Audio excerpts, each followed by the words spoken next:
sweet, fresh meat. When I was a kid, Danny? I bumped into something like these things that ate like they do. And it wasn't a person, it was a place. Here's Johnny! The final act of Stanley Kubrick's The Shining is one of the most iconic amongst all of cinema. The visual of Jack Nicholson smashing his way through a door and peeking through has been parodied time and time again. David Letterman! Hi, David. I'm Grandpa. There are few things as in the zeitgeist as this image. And although the road wasn't easy, a sequel was eventually made nearly 40 years later, which served to pay respect to both the 1980 classic while also carving out a path of its own. Today, we're looking at what the f*** happened to Doctor Sleep.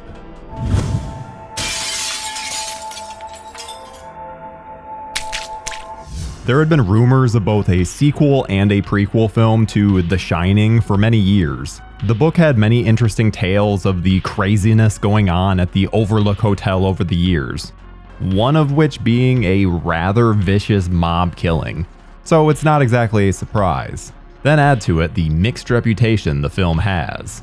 While most love Kubrick's version, one big detractor was the story's originator, Stephen King. I want to thank you guys for watching What the F*** Happened to This Horror Movie, and ask that if you enjoy our shows, please subscribe to our channel right now, like this video, and click on the bell so you can be notified each time a new video goes up. And now, back to the show. King has famously disliked the direction that Kubrick took the story, casting Jack Nicholson and foregoing the everyman quality that the author had seen as so pivotal to the Jack Torrance character. Much of the supernatural element was also removed. So a new film, which would need King's approval to even be made, could be a great way to right the wrong. I guess we'll just ignore that mess that's known as the 97 TV miniseries. After toying with the idea of a sequel for many years, King finally released Doctor Sleep in 2013. Warner Brothers snagged the rights before the book had even been published. Thankfully, the novel was a hit and provided a satisfying continuation of the story of Dan Torrance. When it came to getting a movie made, the studio first approached Akiva Goldsman to write the script.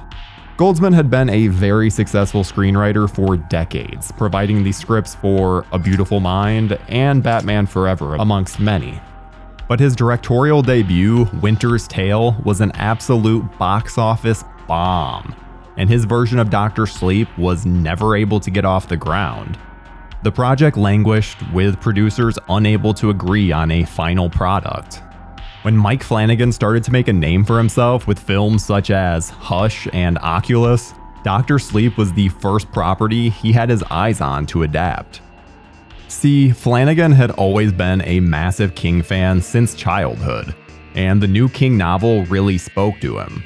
But development on the film was very slow going. Flanagan was convinced that their version of the film had to be a sequel to the Kubrick version, because despite King's own dislike towards it, that version is the one that most audiences knew.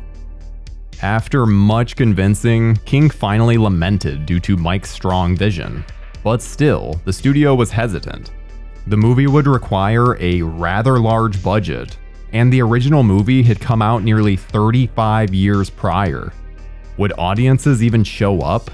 Thankfully, once a different King book became a runaway hit at the box office, this opened the door for a green light. And suddenly, Doctor Sleep was on the fast track. The main intrigue for a sequel to The Shining is to see what Danny Torrance has gotten up to. He was so young when he started figuring out his powers, and there are just so many possibilities regarding his journey. The role was an important one, and while original Danny Torrance actor Danny Lloyd still embraced the role, he never became a professional thespian, and the notion of bringing him back was never even toyed with. At least, not as the Torrance character. Instead, the focus went to big-name actors who could take on the role. While not the most important aspect, Flanagan really wanted someone who could believably resemble the offspring of Jack Nicholson and Shelley Duvall. and he wanted to avoid someone doing a Nicholson impression. He reasoned that the Danny Torrance character wouldn't take on these traits from his dad because he was only 5 when he died. So the main aspect they looked for was someone that felt like Dan Torrance, and no actor embodied his demeanor better than Ewan McGregor. McGregor himself is admittedly not very big into horror films, even avoiding The Shining for many years. But after hearing so many great things about the performances, he felt he needed to see it in order to become a better actor. Well, it clearly paid off as he absolutely nails the role. His Dan Torrance embodies everything that the character is in the books and manages to make the connection to his Shining counterpart feel seamless. Try it. Much like Danny in the first film, the character of Abra Stone was going to be the linchpin of Doctor Sleep, so they needed an actor who could really pull off the role. Thankfully, Flanagan has a knack for casting child actors and find Kyliegh Curran, who had starred as young Nala in the Broadway version of The Lion King. Curran brings a certain wisdom to the role, and her interactions with McGregor are ridiculously intriguing. While The Shining's main villain is arguably the hotel itself, in Doctor Sleep we have the True Knot. They're an ancient group that goes around murdering those with The Shining in order to steal their steam. The group is made up of an eclectic troupe of actors. Rose the Hat leads them, and she's played phenomenally by Rebecca Ferguson. Rose has such an allure to her while still remaining downright terrifying. The moments of Rose flying through the sky, tracking down Abra, and then the complete tension flip that goes on really highlights how unique the film manages to be. In someone's less capable hands, it's easy to see just how corny this effect could have been. But as evil as Rose the Hat is, I feel like Emily Lynn's Snakebite Andy character is even more evil. She's just 15 and she seems to have no heart in sight. While all the True Knot are terrible people, Andy is a certain kind of emotionless and awful. When you're watching the movie, just keep an eye out for all the terrible things that she does. Met Clark had originally applied to be the set medic, as he had just worked with Flanagan on Haunting of Hill House, but had failed to get the job. When he reached out and told Mike that he was disappointed they wouldn't be working together, he was then given an audition for the role of Short Eddie. Despite never acting, that was exactly what the director was looking for. So the pieces just fell into place. The director's brother James starred as Diesel Doug, keeping with Flanagan's tradition of bringing his family into the fold. Noticeably absent, however, is Mike's wife Katie Siegel, who had starred and would go on to star in most of her husband's work. Given her pregnancy at the time, it's easy to assume that that was the culprit, though it hasn't been confirmed. Zahn McLaren, Carl Strucken, and Robert Longstreet round out the other significant members of the True Knot. For the role of young Bradley Trevor, Flanagan knew he needed someone important. Thankfully, he had worked with Jacob Tremblay on the film Before I Wake, and both were eager to work with each other again. When he appears in the film, it almost feels like a shock. Why is such a big actor showing up in such a small part? What precedes is one of the most brutal child deaths ever put to film, and it's all due to Tremblay's phenomenal acting. It's not just the audiences that were affected by this scene. After the first take, several members of the True Knot had to walk off set in order to recompose themselves. Now that's some damn fine acting. In the original novel, the Overlook Hotel burns down in the end, leaving nothing but ash. But that didn't happen in the 1980 Kubrick version, which meant the building was ripe for Flanagan's use. Painstakingly recreated from the blueprints of the original sets, the hotel is one of the most impressive aspects of the entire film. But not all of the shots are recreations, however. Some were pulled directly from the original movie. Take this shot from the beginning of The Shining and the end of Doctor Sleep.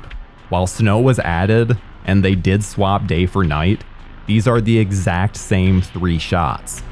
Alex Esso starred as Wendy Torrance, and they don't go through any pains to make her look too much like Shelley Duvall.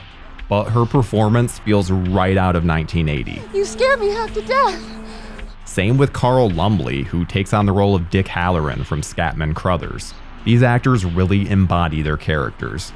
Because of their presence, the inclusion of the Jack Torrance character is one that you're half expecting, but never fully convinced they'll pull off.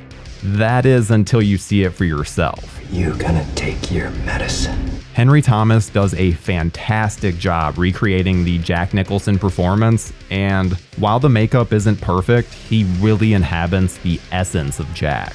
In regards to Jack and getting a cameo from the actor, producer Trevor Macy said that Jack was very serious about his acting retirement.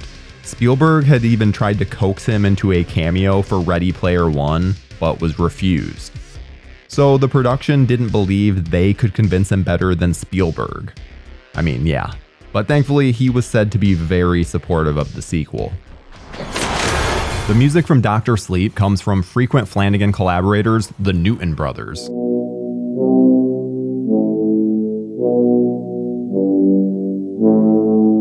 You can clearly hear the inspiration of the original score by Wendy Carlos and Rachel Elkind. This eerie mood the score provides is really one of the great connecting tissues between the two films. Doctor Sleep released to US theaters on November 8th, 2019, and brought in nearly $73 million domestically. Given the film's $55 million budget, it was considered a failure by Warner Brothers. Thankfully, both fans and critics loved the film, and there was even hope of making a prequel. Eventually, a director's cut was released on Blu-ray, and it added a whopping 28 minutes to the runtime. For those wanting a little more of a look at the world presented here, it's a great cut to watch, and is even more in line with the novel. Nearly every scene is extended, and you get to see more character moments play out. But honestly, I would say the theatrical cut is still the preferred version, as it moves at a faster pace and comes together in the end a bit cleaner. Unfortunately, all of the plans that Flanagan and the studio had were never able to come to fruition. With the middling box office, any additional movie in that world would have to wait. Whether or not we see that is anyone's guess. Just like The Shining before it, Stephen King could find himself returning to the story of Doctor Sleep and expanding upon it.